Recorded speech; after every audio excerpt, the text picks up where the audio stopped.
Hello, welcome back to the series of lectures on soft skills. As you all remember, till now we have done various lessons on effective ways to acquire soft skills.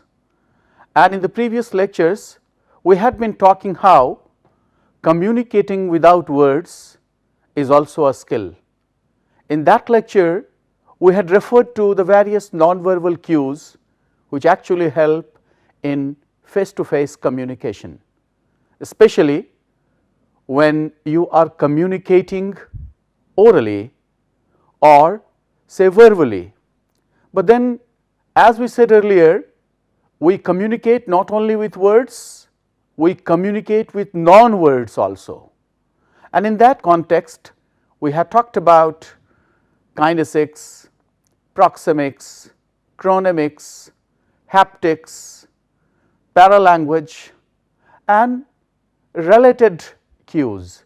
Today we are going to talk about one more significant form of nonverbal communication, which is called meta communication. Now, one thing that might be making you worry is what actually is meta communication. Meta communication, if we go by the words, is made up of two words, meta and communication. Meta means beyond and communication is communication. So, something or a sort of communication that is beyond words can be called meta communication. Now, what are the different aspects of meta communication? When we are busy in a meta communication, we do not confine ourselves only to the words. Words, as we discussed earlier, have a specific meaning. They actually change their meaning depending upon the context, depending upon the speaker, depending upon the tone, also depending upon the tempo, depending upon the meaning that the speaker has in a particular word.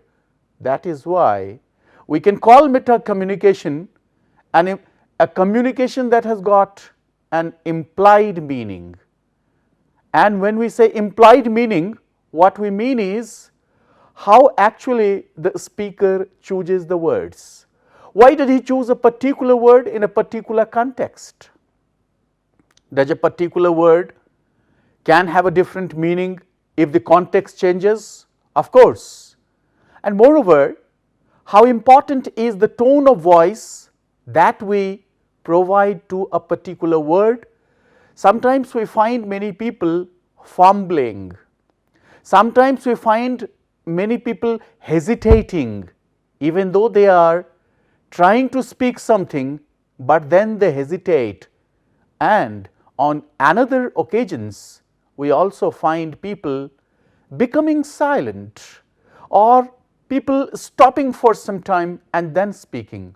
So, all these come under the term meta communication. Hence, meta communication is a communication where the speaker will have a choice of words, will also decide the tone, because whenever we speak, every now and then we do not have one tone. Otherwise, the entire communication process will become monotonous.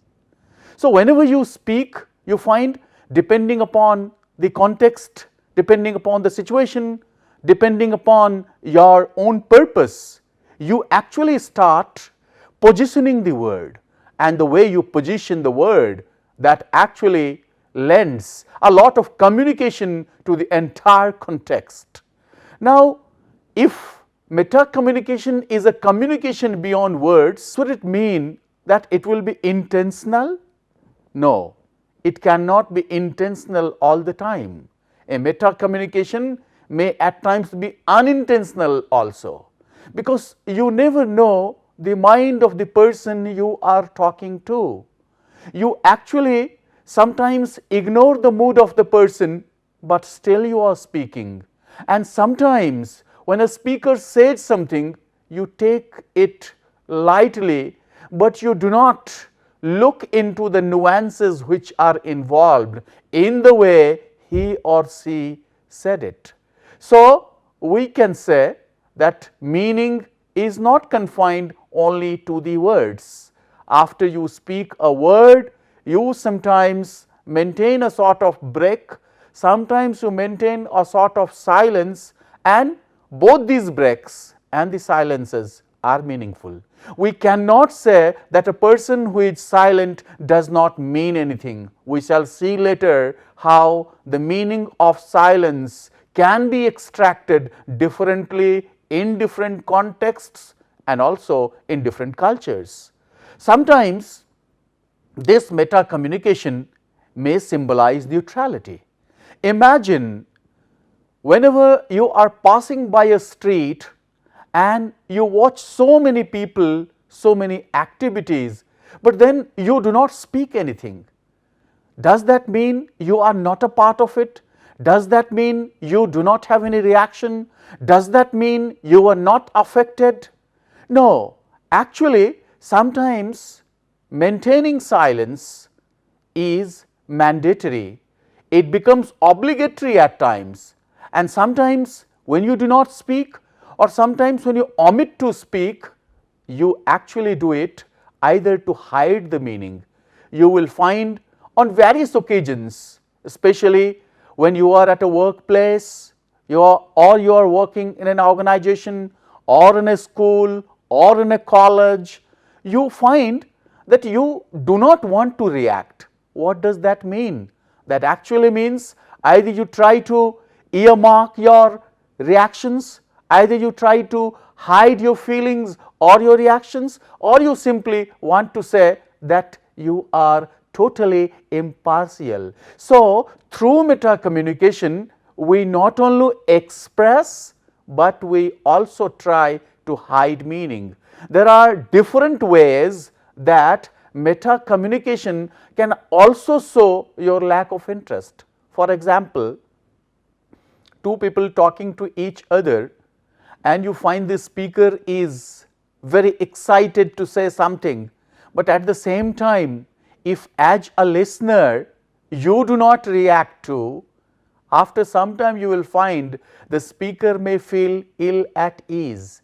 But what about your silence or your omission? Perhaps either you did not want to appreciate, or even if you wanted to react just for the sake of cordiality or the sake of the situation or the sake of even say your generosity, you did not speak anything. So, meaning in meta communication, we can say, depends upon the positioning of words. Say for example, one fine morning you start for the college or for the organization, and you have taken every care to dress yourself very perfectly, and when you meet a friend of yours on the way, and the reaction that he says, he may say, "Oh, you are looking very smart today." Now, he has appreciated or he has depreciated, actually depends upon his tone and the tenor. Sometimes when he says that you are looking damn smart or you have dressed very well, it also may mean that on earlier days you did not dress well or you dressed very shabbily. Now, the question is, to extract the meaning, you have to look at the implication that the person expresses through his tone. There can be other occasions also where you will find simply by the positioning of words or by the change of the position of a particular word, you are going to change the meaning. Say for example, somebody says, "Try to reach the venue well in time." Most of the time you feel that either somebody tries to put in a sort of advice, or the speaker, who or she it may be, may try to show his or her anxiety, because on earlier occasions you might have missed your flight because you were not on time. Sometimes people may wish you best of luck. So, that at times the way he speaks may also have, sometimes it may also have a sort of satiric meaning. Say for example, look at the sentence, Look, hear the sentence that I speak, leave him, not kill him. Now, if you hear this sentence, what meaning do you get? And if I change this sentence, if I say, leave him not, kill him. So, you will find the words are the same, but simply because there has been just a sort of break, or there has been just a sort of difference in the way I have spoken, the meaning has changed. So, please do remember that meta communication actually conveys a lot of meaning. Sometimes it is with the help of words, and after the word, the way you have expressed your tone or temper or the pitch or whatsoever. Sometimes you will find people, even when they ask questions, they ask questions in such a manner that it appears to be a sort of request. Would you like, or would you mind having a cup of coffee with me? This is actually a question, but at the same time this is a sort of polite request. Now, what appears important here to understand the implication of the person, or that is obvious simply by the way it is spoken. Now, we can also say that at times when you suddenly become silent, we are fond of speaking, but sometimes you are in a meeting, or sometimes you are in a congregation, sometimes you are among friends, and suddenly something happens or somebody asks something, you try to remain silent. So, that silence is a form of meta communication. This silence, this may be meaningful. There is a study where it says that silence reveals, silence expresses a lot. And this silence, the meaning of silence may vary from one culture to another. Suppose in an organization, if you are not aware of the meta communication of language, then perhaps you may come across problems. You go with an application to the boss, or you go with a sort of prayer or with a sort of request to the boss, and the boss does not speak anything that can have either a positive meaning or a negative meaning. But the question is, how would you understand that the message that the boss wants to convey is positive or negative? That totally depends upon your reading ability, upon the way you can read the non-verbal cues, and also the ability you can read the meta communication which is there. Because communication, as all of us have been repeating, is the result of shared assumptions. No two people can be alike, as no two people from the same culture can have the same meaning with either a particular way of responding to it with the help of meta communication. So, it at times becomes difficult. It is actually a successful communication is the result of shared assumptions and unspoken arguments. Now, these unspoken arguments, they appear in the form of silence. A meeting is going on and everyone is asked his or her opinion. You will find that there are some people who simply remain silent. Does he have nothing to say? Yes, he had something to say, but in order to be neutral, he doesn't say anything, or in order not to express his own view because he wants to hide his meaning or reaction, he simply remains silent. Or sometimes by saying nothing or by remaining silent, he can also express a sort of non-participation or a sort of dissonance or a sort of disagreement. This actually has to be extracted, and you can do it simply by watching at the body movements which we have talked about in our previous lecture. Dear friends, you all will realize that silence sometimes speaks more than words. Silence is loud, and silence sometimes may be very frightening. Silence sometimes may be very rewarding. You will often find in organizations, if a person speaks too much, that does not mean that he is taken very seriously. But if a person knows how to utilize his silence and how to utilize his words, then he can climb the ladder of success because of the way he has made use of his meta communication. Now, what actually are the advantages of silence?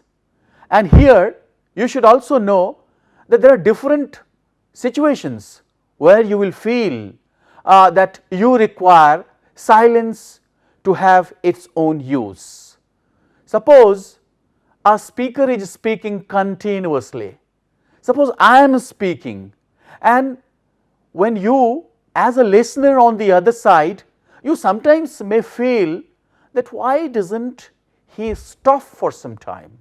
Now, the question is, if I stop for some time, or if for that matter any speaker stops for some time, that may actually be a sort of relief to the audience or to the listener.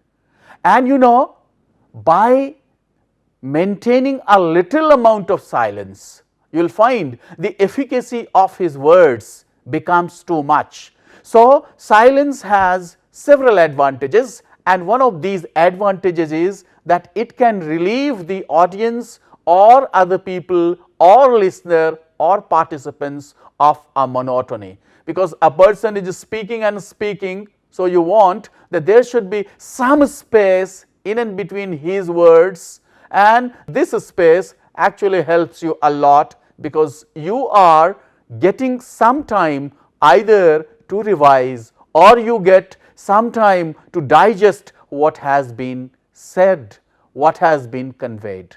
Now, this silence is rewarding from the point of both the speaker as well as the listener. To a speaker, suppose I am speaking continuously, what will happen? After some time, I will be running sort of ideas, I will be running sort of information. On the other hand, my audience or listeners will also feel too much burdened, too much tense. That is why if I maintain a little bit of silence, I will be buying some time. I will be buying some time to think what I have spoken till now and what I have to speak further. And this will also help the other members relate. This will help the audience members coordinate. This will help them establishing a sort of connection, a sort of coherence in what this speaker has said. Now, silence, you will also realize that silence ignites thoughts. How can silence ignite thoughts? Whenever a person is silent, you will find that he actually gets time to think of new ideas. Suppose you have planned a lecture and you want to deliver the lecture. When you have delivered a lot and suddenly you become silent, you are not only giving them a small break, but you are actually also buying time for yourself to bring some new thoughts. When we are delivering talks, sometimes we find that there are some speakers or listeners who are not in tune with what we are saying, and that actually may create a sort of cacophony or a sort of disturbance. In order to bring that listener to the point of my discussion, if you suddenly become silent, you will be able to concentrate on him and he will also feel that he is being watched. And moreover, you will also find all of us as listeners want our speakers not to speak too fast, but to speak at a pace, as we have said in the previous lecture, that there should be a proper rate of delivery. So, listeners would like to love or would go to love a speaker who actually is considerate, because he by being a little bit silent, he actually provides a sort of breather to his audience, a sort of say relief to his audience, so that the audience members can connect. Listeners love a speaker who situates silence amid words, but remember, those who have not practiced this art of silence being situated in their speech, they often feel, because they want to say everything and they are not conscious of. So, what happens? They either sometimes forget the points or forget the information that they have to provide. Moreover, this fast delivery may also help in mispronouncing certain words, and at times when they feel that they are running short of information, what will happen is they will start fumbling, and by fumbling what they will do is they will actually show that they are not prepared. Now, when you are speaking or when you are delivering a talk, as I said, there is another way that you will find, apart from words, you will also be making use of non-words.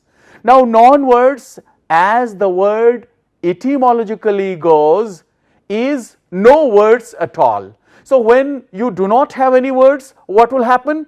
You will actually fumble for words. You will start thinking for words, and silence also can be a form of non-words, and these non-words most often you will find fast speakers come across, and that is why what they will do is they will actually start making use of vocalized pauses, and you will find they will start repeating and they will say, I mean, okay, ah, arms. So, all these vocalized pauses, they actually mar the flow of the speech. Moreover, the audience, for the audience you do not have to say anything. They will start feeling that the speaker is not clear in his thoughts, that there is a lot of ambiguity, there is a lot of doubt in what he says.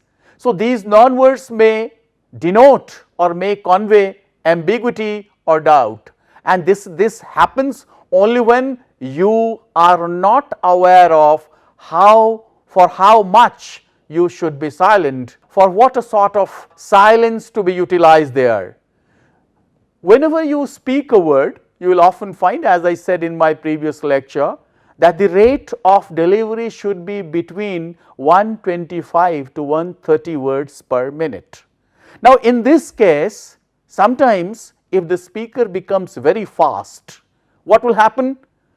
He will not be able to provide the space between two units of thought, say between two clauses, say between two patterns, between two words, and that will actually result in a sort of meaninglessness, and the audience members, they will also feel themselves in a very precarious situation where they will start losing their respect for you as a speaker. Hence, the need of the hour is to provide space which exists between two words, between two phrases, two clauses and two sentences.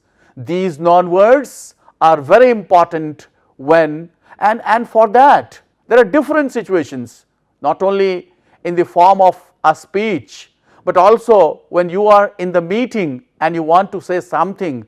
If you simply say it very fast, nobody will be able to decipher what you have said. Rather, they will also feel that you were not prepared for this meeting. Hence, you should always try to make use of this silent time.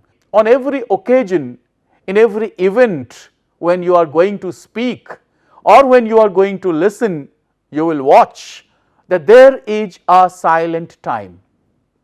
Especially the novice speakers, I mean the beginners who start their lectures, who start their talks, who start addressing groups of people, they find it difficult to situate the silence amid the words. But then, as it is a matter of practice, after some time, if they take proper caution and if they remember carefully the significance that silence provides, they will be able to make proper use of this silent time.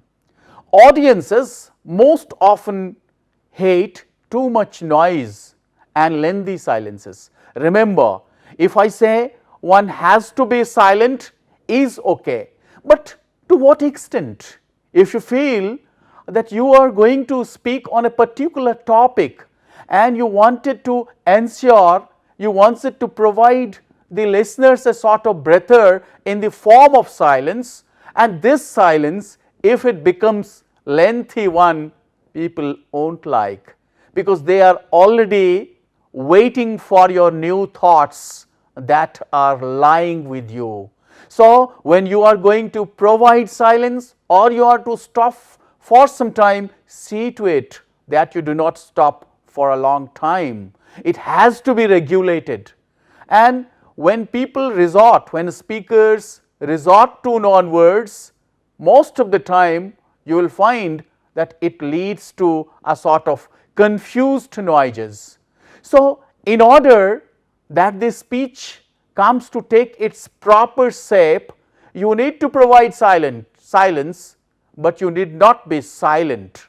So, there is actually a difference between providing silence and between becoming silent, because sometimes, and this usually happens with those people who have simply remember everything no doubt, but then you cannot remember everything, since you do not know where to provide silence, where to stop for some time. And in written, when you write something in written communication, these are being provided with the help of punctuation marks. You will find there is a comma, there is a semicolon, there is a stop, there is a dash, there is a hyphen, there are inverted commas. These actually help. And so, when you are writing your own speech or your talk, so because much of the performance that actually begins when you are writing. So, when you are writing, you are providing these, but when you are really enacting your speech, you often tend to forget it. Hence, it is very important that when you feel, there is no use simply using your non-words and giving rise to confused noises. Rather, it is better that if you feel that you do not have anything more to say, it is always better to be silent rather than to resort to the vocalized pauses and mar the beauty of the presentation or the speech that you are going to deliver. Moreover, these non-words loudly announce, as I said, when you start fumbling, when you start looking for words, you are literally exposed. I am sorry. You are literally exposed. So, please take the extra caution that you will not resort to these non-words too much. If you feel that you do not have anything else to say, it is better to be silent than to speak and resort to the confused noises. You will often see that good speakers, they actually practice the use of silence in their speeches. So, as a speaker, as a speaking coach says, when we go to deliver a talk, what we do is, first you assert your own being there. How? By being there and by looking at. Because and when you look at them, at that time also you are not speaking anything. Rather, you are looking at them in such a way, and this we call a sort of mutual agreement, and this mutual agreement is in the form of unspoken, or say in the form of silence. So, this silence is meaningful, and then again when you speak the very first word that you speak, and after the first word, suppose you address them, and after addressing them there is a sort of reaction on their faces, and the same is being responded to by your audience members. So at that time you feel that you are creating a sort of rapport, and there also comes this meta communication. Moreover, as you start and you elaborate your thoughts, and as you go deeper and deeper, you are also changing some of your tones. And while changing tones also, because you cannot be loud all the moment, you cannot maintain the same tone every now and then, otherwise it will become a sort of monotony, and it will actually result in making your presentation a dull, a morose, a sort of non-effective presentation. That is why the quote says that while you are speaking, you are also to be very careful of your meta communication. And an advice is that when you are looking at your speaker, so when you are looking at your speaker, you are actually in a way confirming the sort of meta communication, and through that you are also conveying a sort of message. Adrian Rich rightly had said, lying is done with words and also with silence. We lie when you make use of a particular word in a particular context. You are, with the help of words, also trying to hide or to express the meaning, but at the same time you can also do that, and you most often do that with the help of silence. Remember, when you are going to react to a situation that is painful, so how do you acquiesce in, or how do you show that you are also pained, hurt, grieved?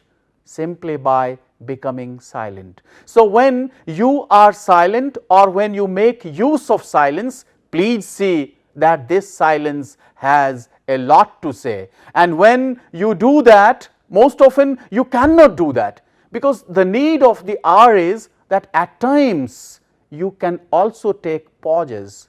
Now, what is the difference between silence and pauses? Pauses are just the small breaks, whereas if these breaks become longer, they actually become silence.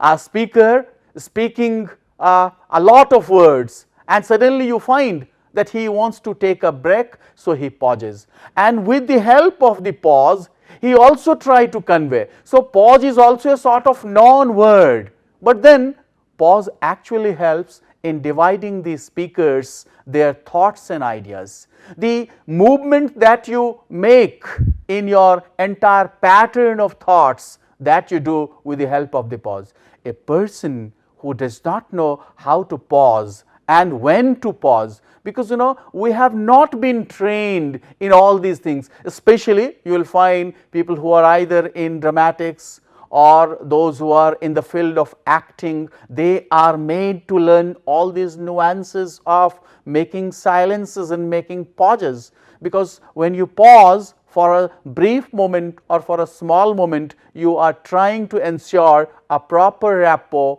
and a goodwill. And it is only a confident person, it is only a well prepared person who knows how to exhibit his confidence through the help of pauses, and this pause also helps you gain a control. When you stop for some time, as I said earlier, you are also trying to seek the feedback or gain the feedback of your listeners. So pauses are very helpful. They are actually a brief break from the flood of words, from the deluge of words. Now, with the help of pauses, you also bring a sort of rapport and establish a sort of relationship, and with the help of pause, the pause between the speaker, because as audience we are most of the time silent, but when the speaker makes use of pause, he also ensures that whatever he had said till now is well taken by his audience. It also provides listeners the time to think. Moreover, the listeners are also allowed or given a chance to digest all that has been said. they actually analyze, because our minds often move faster than the words. So when a speaker says something, what we as listeners do, we are trying to relate. And you will often find, as speaker also you will find, as listener you can also find, that if you feel that it is going in a very smooth manner, a sort of triumphant laugh, a sort of triumphant smile is there on the face, both of the speaker as well as of the listener. And pauses also help to revise and reassure all that you have said. It also lends the speakers the confidence to beautify speech. That is why you will find all trained speakers and all experienced ones, they often see that they are neither in a hurry to finish off with whatever they have said. They actually know well that they are there for the listeners, and that is why they make a beautiful blend of silence and pauses in their speech, so that whatever is said is comprehended well. Otherwise, because when people are invited from different organizations, celebrities, people who are experts, we actually pay a lot for them, and this cannot be utilized unless and until, as a speaker, we make proper balance between the pauses and the silences, in order that whatever thoughts or pieces of information we have brought, they are made or they are comprehended well by the audience for which they are. Remember, one of the lines of the former presidents of USA, when he had said, "Ask not what your country can do for you, ask what you can do for your country." It was beautiful and effective, not because of the thought that is involved in it, but because of the beauty with which it has been utilized with the help of the pause. So let us look at this and listen and practice. Ask not what your country can do for you, ask what you can do for your country. That always reminds the beauty of expression lies not only in the words, but in the non-words also, and these non-words are the forms of meta communication. I do hope, my dear friends, that in the days to come, and with the lessons being imparted to you, you will also be in a position to make proper use of and make a proper balance of silence and pauses, so that your silence speaks, so that your silence means, so that your pauses mean, so that your pauses beautify, and so that whatever you want to convey has been conveyed well. I hope you will be in a position now, when you are going to deliver a talk or a presentation, you will also take into consideration the importance of the silence, pauses and non-words equally well, while patterning and organizing your speech or talk. Thank you very much.